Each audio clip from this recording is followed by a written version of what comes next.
Radio centras. Linki jums geros nuotaikos. Po 4. Taip, Nerijus Juška laidoje po 4. Na ir grįžkime prie Simo prašymo. Nori žmonės eilėraščio. Tauta nori eilėraščio. Geras, kaip tik tu orus čia pasakei ir mano eilėraštis kaip tik bus labai trumpas, bet ką spėjau parašyti ir bus apie orus. Tau reikia fono, nereikia fono, va tokio. Tokį... ne, nereikia. Prašau. Saulė šypsos pagaliau, nežinau ar man, ar tau. Tad koks skirtumas abiem, tad šypsokimės iš vien.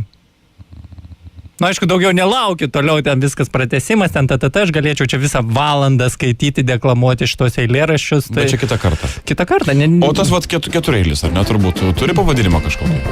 Tai... Iš vien. Iš vien gražus oras, saulė, šypsomės ir tu, ir aš, ir visi Radio Centro klausytojai. Radio centras. Linki jums geros nuotaikos.